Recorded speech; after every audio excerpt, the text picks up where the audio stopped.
코로나를 극복하고 찬양대 이렇게 선 거 보니까 참 감사하고, 지금도 우리 온라인으로 또 확진되어져서 또 가족이 확진되어져서 함께 하지 못하는 분들도 계시는데 우리 다 힘내라고 한번 뜨겁게 한번 박수하겠습니다.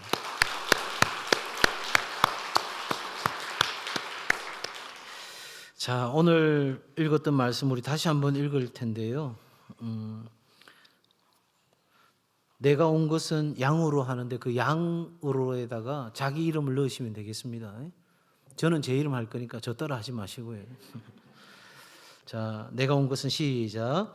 내가 온 것은 배창으로 생명을 얻게 하고 더 풍성히 얻게 하려는 것이라. 아멘. 자, 옆에 분들과 한번 인사하겠습니다. 더 풍성한 삶 사십시오.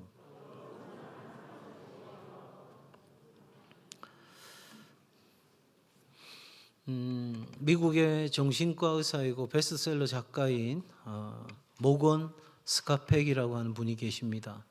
그분이 쓴 책들이 굉장히 스테디셀러로 알려져 있는 책이죠. 그분이 인생에 대해서 이야기하기를 이렇게 이야기합니다. 인생은 힘들고 복잡한 것으로 엄청난 도전이다. 여러분 동의하시든 동의하시지 않든 많은 분들이 인생은 고해다, 인생은 힘겨움의 연속이다, 이렇게들 많이들 표현하시죠. 그러면서 뭐라고 하나 이야기했냐면, 인생이란 문제의 연속이고 그 문제를 풀어가는 것이 바로 인생의 과정이다, 이렇게 이제 이야기한 겁니다.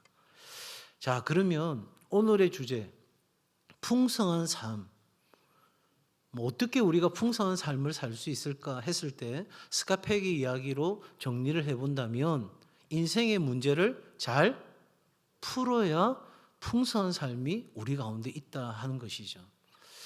자, 그러면 지금 현재 내 삶이 풍성하지 못하는 이유가 뭘까?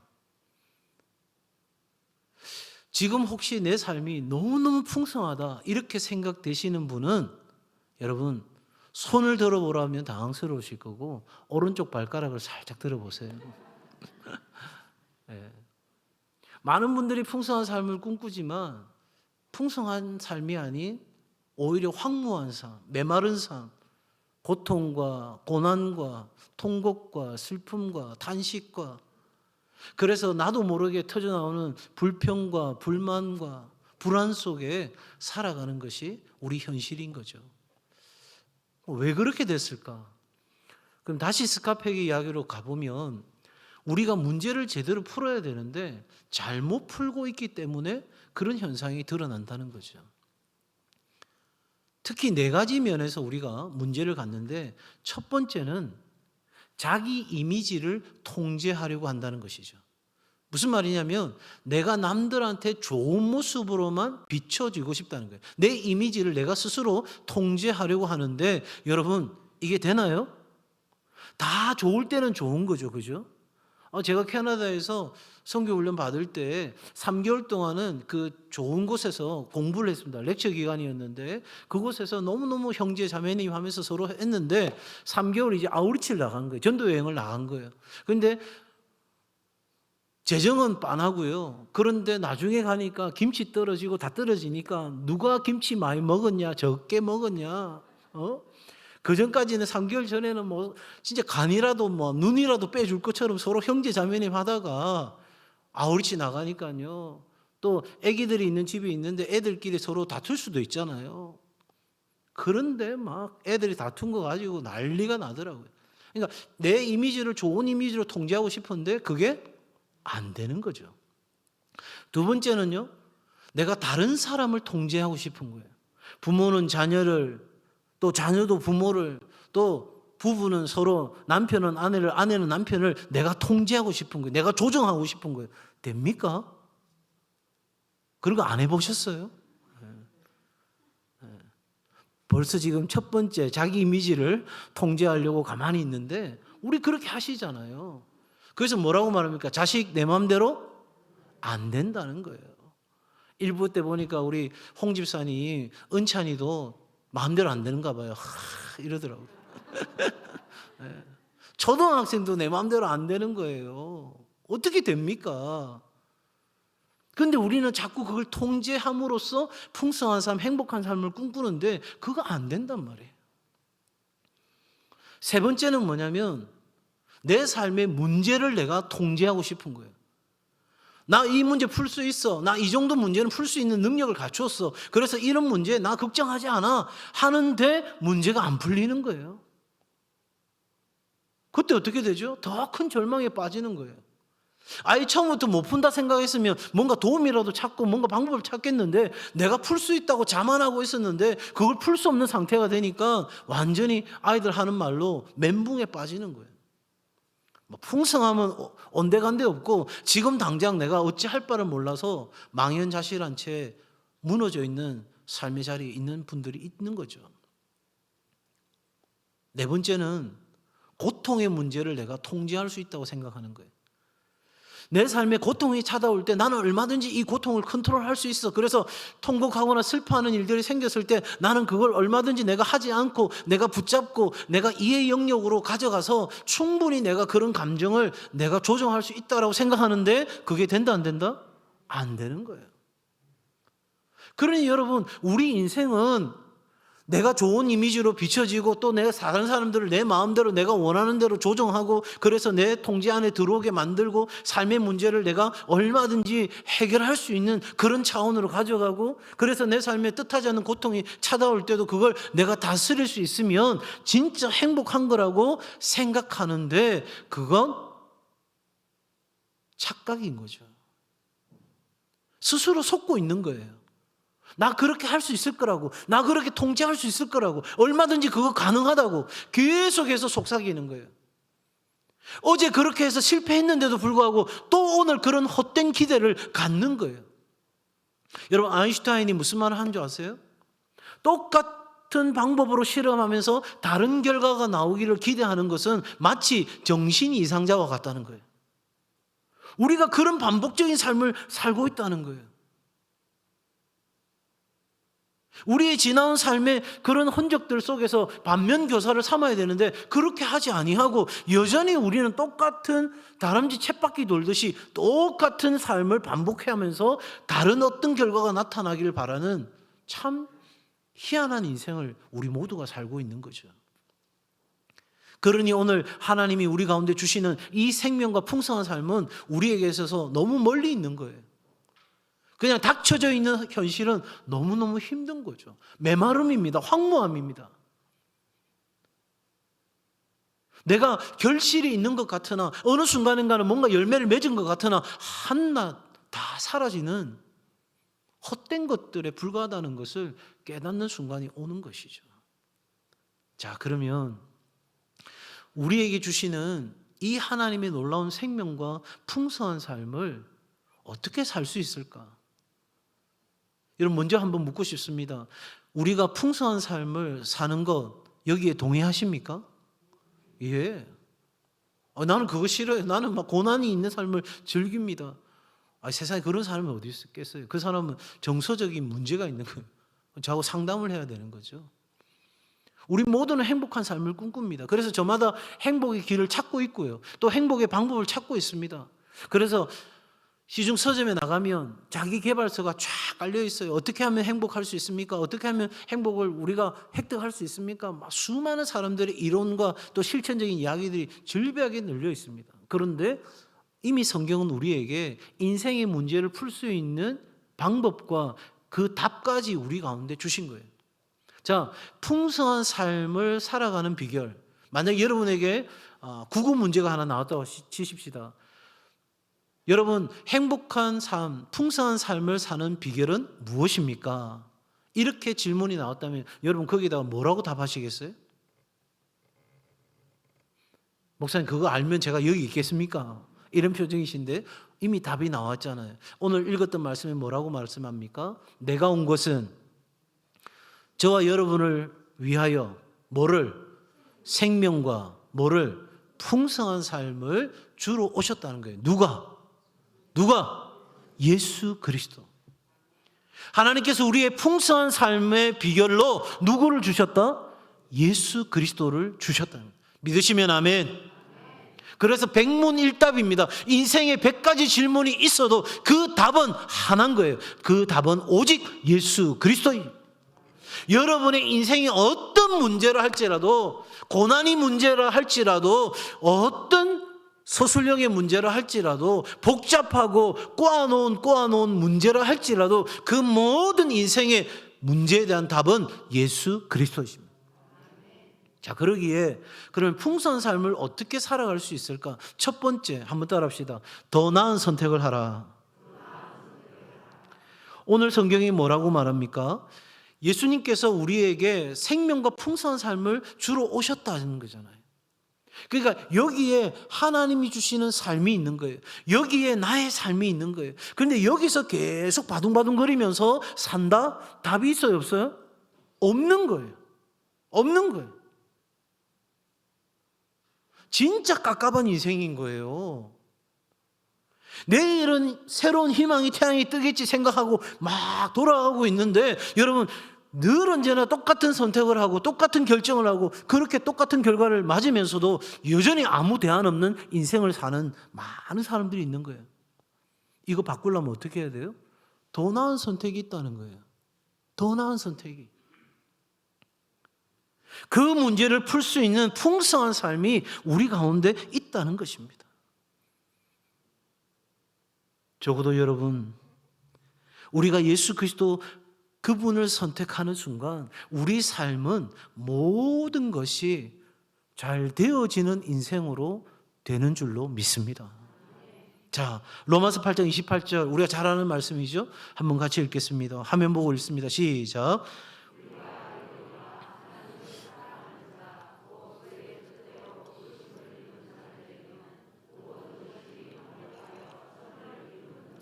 자, 화면 조금 더 놔두십시오. 풍성한 삶의 비결은 모든 것이 합력하여 선을 이루면 되는 삶이잖아요. 그죠? 네. 뭐 내가 꼬꾸러졌든 내가 넘어졌든 어떤 상황이든 그 모든 것이 잘 되는 상황이 되면 풍성한 삶은 우리의 삶의 열매로 오는 거잖아요. 자, 그런데 누구에게 그 삶이 주어지는가 했을 때 성경은 뭐라고 말씀합니까? 뭐를 입은 자들에게? 부르심을 입은 자들에게. 여러분, 하나님의 자녀로, 하나님의 백성으로 부르심을 입은 자들에게만 모든 것이 합력해서 선을 이루는 역사가 일어나는 거예요. 아무에게나 그런 일이 일어나는 게 아니라 이 말입니다. 그러니 여러분, 하나님의 부르심을 입은 자, 하나님의 자녀에게는 여러분 안 되는 것도 되는 거라는 거죠. 자, 그 말씀 다시 한번 띄워놔 주세요. 부르심을 입은 자들은 누구입니까? 하나님의 뜻대로 부르심을 입은 자들인 거예요. 하나님의 뜻이 먼저 계셨어요. 그리고 더 나아가서 그 하나님의 뜻은 뭡니까? 우리를 뭐 하시기로? 사랑하시기로 결정하신 거예요. 그러니 여러분, 이 인생의 차원에 있는 사람이 풍성한 삶을 살기 위해서는 반드시 여기 더 나은 선택을 해야 이 삶이 주어지는 결과를 내가 누릴 수 있게 되는 거예요. 그러니 여러분, 우리는 더 나은 선택, 예수 그리스도를, 오직 하나님을 인정하고 따라가는 삶을 우리가 선택할 때 풍성한 삶이 우리 가운데 펼쳐지는 줄로 믿습니다. 앞서 말씀드린 것처럼 우리는 한계를 가진 인간인데 나 중심적인 삶을 살면서 내가 많은 것들을 통제하려고 하는데 그 통제가 안 되는 거예요. 그런데도 불구하고 이 문을 나서는 순간 내일 또다시 내가 스스로 통제할 수 있다고 착각하고 산다면 대책이 없는 거예요. 하나님도 더 이상 뭘 역사할 수가 없는 거예요. 왜? 여전히 자기가 주인이 되어서 자기가 나를 좋은 이미지로 비치고 다른 사람을 조종하고 내가 내 삶의 문제와 고통을 통제할 수 있다고 생각하는데 하나님이 무슨 일을 할 수 있겠어요? 우리는 오직 하나님 앞에 내 삶을 맡기고 드리는 이 결정이 이루어져야 비로소 하나님은 역사하기 시작하시는 거예요. 그래서 두 번째, 한번 따라합시다. 내 삶에 대한 통제권을 넘겨드리라. 자, 우리가 생명과 풍성함을 주시는 하나님을 바라보고 예수 그리스도를 선택했다는 것은 동시에 나의 연약함을 인정한다는 거예요. 내 안에는 내 삶을 풍성한 삶으로 이끌어갈 수 있는 가능성이 없습니다라는 것을 인정하는 거예요. 우린 여기에서 굉장히 취약해지는 거예요. 왜냐니까 세상은 연약한 사람, 취약성을 가진 사람, 그 사람을 보고 위대하다, 잘 사는 인생이다, 행복한 인생이다, 그렇게 말하지 않거든요. 뭐든지 해낼 수 있는 사람, 그 사람 보고 잘 사는 사람, 행복한 사람이라고 하거든요. 그러니 여러분, 내가 취약하다는 걸 인정하는 순간 나는 패배자, 실패자, 그렇게 생각할 수밖에 없는 이 세속적 구조를 우리는 갖고 있는 거죠. 그런데 여러분, 우리의 연약함을 인정하고 우리의 통제권을 하나님께 내어드리는 순간 우리는 바로 예수 그리스도 안에서 하나님과 연결되어지는 삶이 되는 거예요. 자, 보세요. 끊어져 있는 전선이 있습니다. 이걸 연결하기 위해서는 끝에 있는 것들을 벗겨내고 이 둘을 연결해야 비로소 전기가 쭉 들어오는 거잖아요. 성경이 여기에 대해서 말씀하고 있습니다. 요한복음 15장 5절의 말씀입니다. 나는 포도나무요 너희는 가지라. 그가 내 안에 내가 그 안에 거하면 사람이 열매를 많이 맺나니 나를 떠나서는 너희가 아무것도 할 수 없음이라.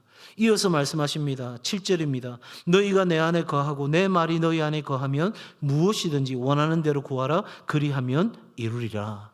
아멘. 예, 그냥 연결되어져 있으면 되는 거예요. 나는 연약해요. 나는 부족해요. 그런데 뿌리가 살아있는 그 나무는 줄기도 잎도 열매도 맺히는 줄로 믿습니다. 그러니 여러분, 우리의 연약함에 대해서 너무 몸부림치고 너무 힘들어하고 너무 아파하고 할 게 아니라 내가 연약한 것으로 인하여 기뻐하라고 하시는 이 하나님의 말씀에 대해서 인정하고 나아가는 결정이 우리 가운데 있어야 하는 거예요. 자, 여러분, 강한 자라고 하면 이 세상에 누구를 떠올리십니까? 강한 자. 누가 생각나세요? 주변에 그런 사람 한 사람도 없어요? 스파이더맨도 있고, 뭐 아이언맨도 있고, 배트맨도 있고, 뭐. 자, 그런 사람 없다 할지라도 강한 사람 하면 누가 생각납니까? 여러분, 아무도 저한테 예수님이라고 말한 분이 지금 한 분도 안 계세요. 여러분, 얼마나 예수님 강하신 분입니까? 맞습니까? 예. 능력과 모든 것을 갖춘 갑 중의 갑이신 분이 하나님이시잖아요. 그 하나님이 동등됨을 취할 것으로 여기지 아니하고 자기를 비워 종의 형체를 가져 우리 가운데 오신 거예요. 어떤 모습으로? 약하디 약한 모습으로 우리 가운데 오신 거예요.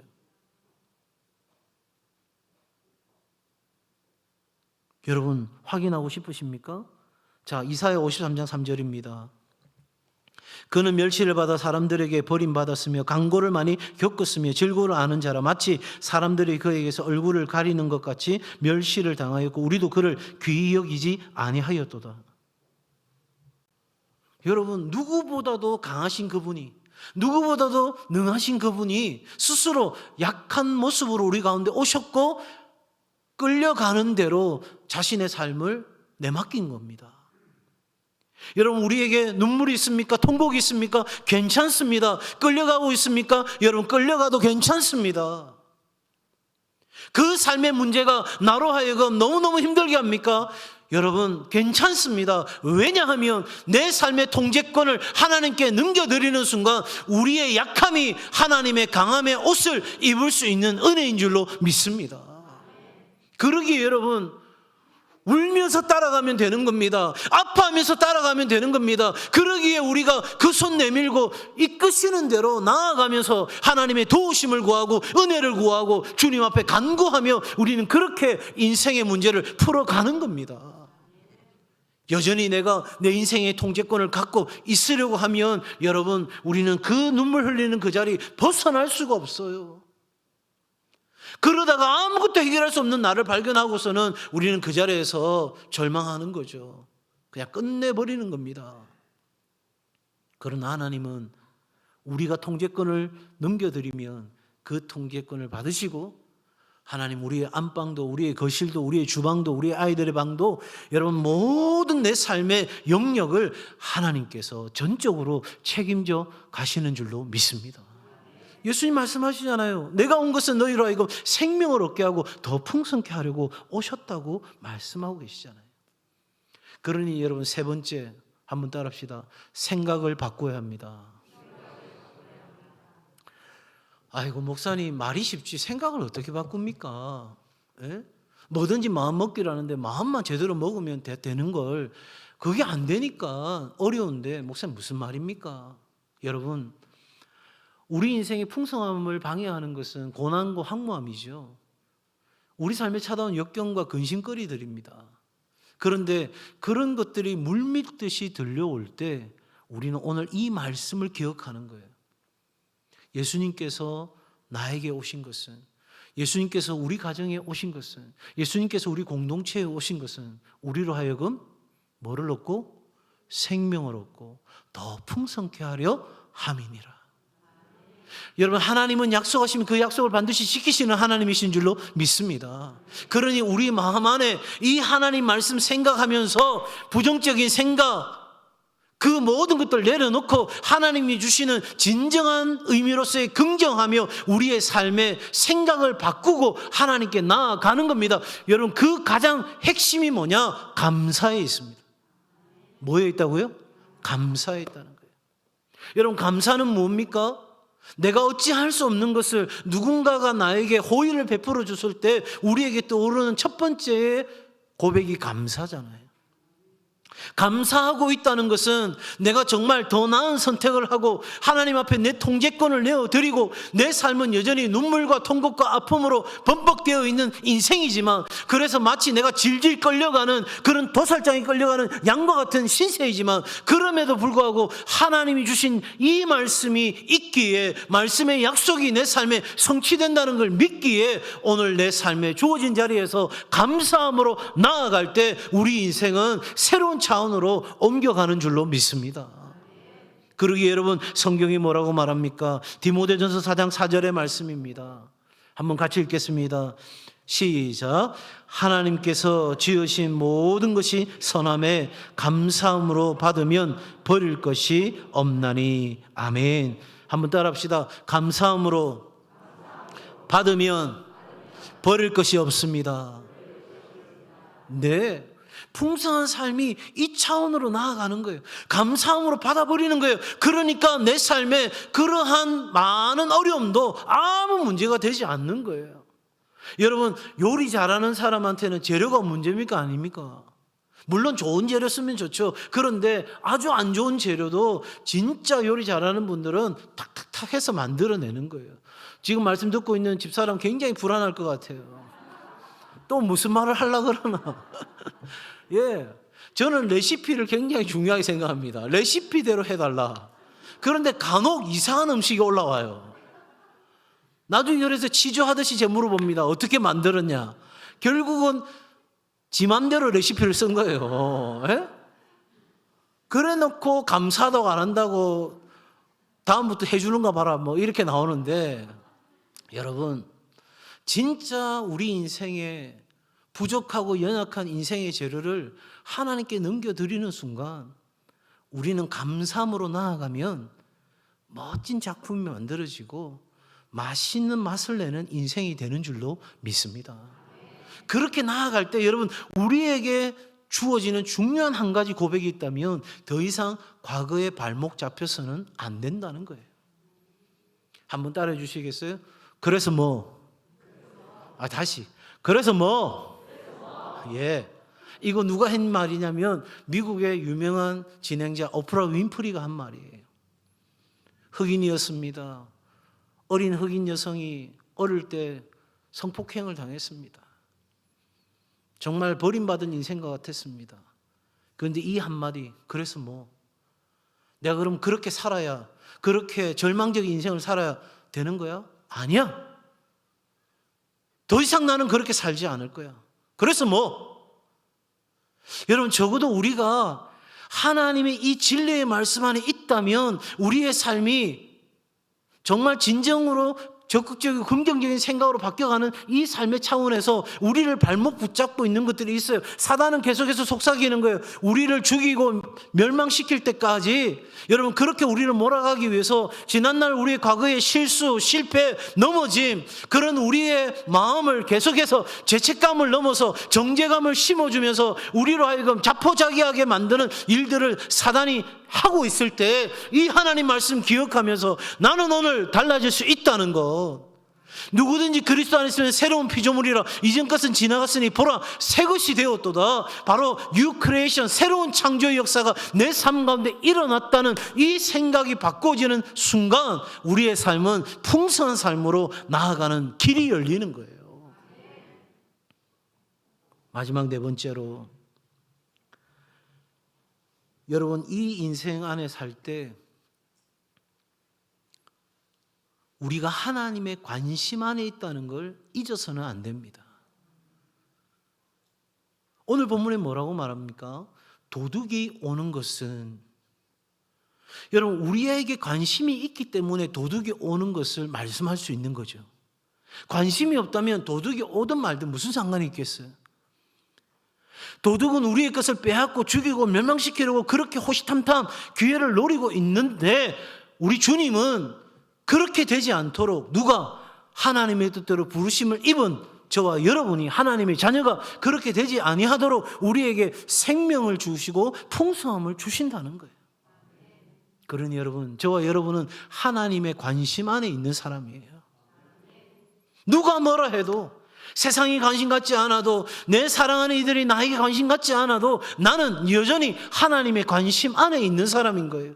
여러분, 지금 어두워졌다고 내일의 태양이 떠오르지 않는 것이 아닙니다. 하나님의 한결같은 우리에게 임마누엘의 그 역사는 언제나 함께 하시는 거예요. 그러니 여러분, 불안하십니까? 내가 적어도 어디로 어떻게 가야 될지 모르겠다 생각되십니까? 염려 마십시오. 왜냐고요? 이사야 30장 21절입니다. 이사야 30장 21절, 너희가 오른쪽으로 치우치든지 왼쪽으로 치우치든지 내 뒤에서 말소리가 내 귀에 들려 이르기를 이것이 바른 길이니 너희는 이리로 가라 할 것이며. 아멘. 종로로 갈까요? 영등포로 갈까요? 나는 알 길이 없어요. 그런데 우리의 삶의 통제권을 넘겨받으신 하나님이 내 뒤에서 여기가 바른 길이라 말씀하신다니까요. 양은 그 목자의 음성을 듣는다, 안 듣는다? 듣는다는 거예요. 그러니 하나님이 우리에게 친히 말씀하시는 거예요. 요셉은 이야기합니다. 당신들은 나를 해하려 하였으나 하나님은 그 모든 것을 선으로 바꾸셨다는 거예요. 그러니 여러분, 뭐가 두려우십니까? 내가 가야 될 길 모를 때에 나에게 바른 길을 가르쳐 주시는 하나님이 계시고, 내 인생의 그런 엄청난 고난마저도 하나님은 선으로 바꾸시는 분이 계시고, 그래서 나에게 생명과 풍성함을 반드시 주시는 약속을 성취하시는 그 아버지가 내 아버지인데, 여러분, 지금 끌려간들 어떻습니까? 세상이 우리에게 사망 선고를 한다고 한들 어떻습니까? 내 안에 눈물이 나오고 통곡이 나고 어떻습니까? 그냥 끌려가는 겁니다. 그러면서 부르짖는 겁니다. 내 삶을 주관하시는 하나님께. 그리하면 삽니다. 그리하면 인생 문제 제대로 풀 수 있습니다. 여러분, 예수님께서 병자들을 고치셨을 때 그냥 고쳐주시면 되는데 꼭 물으셨어요. 내가 낫고자 하느냐? 여러분, 병원에 갔는데 탁 들어갔는데 의사가, 여러분 한 40분 기다리다가 탁 들어갔는데 의사가 우리를 딱 쳐다보더니 병 낫기 원하세요? 이래 물어보면 얼마나 황당하겠어요, 그죠? 그래서 내 병원 왔는데 뭐 하자는 거지? 이런 생각 들지 않겠어요? 그런데 주님 물으셨어요. 내가 낫고자 하느냐? 그때 환자들이 뭐라고 말했습니까? 예, 제가 낫고자 합니다. 예수님께서 뭘 물으신 것입니까? 우리의 간절함, 우리의 믿음, 우리의 기대, 우리의 소망, 우리의 바람, 그 모든 것이 정말 그렇게 나에게로 나오는 분명한 확신이 있느냐라고 물으신 거잖아요. 지금 오늘 이 아침에도 여러분에게 동일한 질문을 하시는 거예요. 너 정말 풍성한 삶을 원하느냐? 여러분 이렇게 물으실 때, 예, 주님, 제가 풍성한 삶을 살기를 원합니다. 하나님이 주시는 그 풍성함을 내가 누리고, 우리 가정이 누리고, 내 자녀손들이 누리고, 주의 공동체가 그 모든 풍성한 삶을 누릴 때까지 저는 만족할 수 없습니다. 하나님, 내 삶 가운데 허락해 주옵소서. 여러분, 우리 주님은 약속하셨잖아요. 주신다고 하시잖아요. 그런데 왜 머뭇거리고 계십니까? 왜 여전히 내 삶의 바운다리에서 이도 저도 아닌 정말 그런 인생을 살아가면서 이 풍성한 삶은 나하고 관계없는 삶인 것처럼 그렇게 살아가고 있습니까? 우리 주님 얼마나 마음 안타까우시겠어요.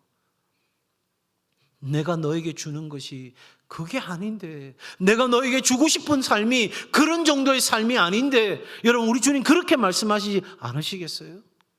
사랑하는 여러분, 이 풍성한 삶에 여러분을 온전히 내어 던지는 믿음의 결단이 있기를 주의 이름으로 축복합니다.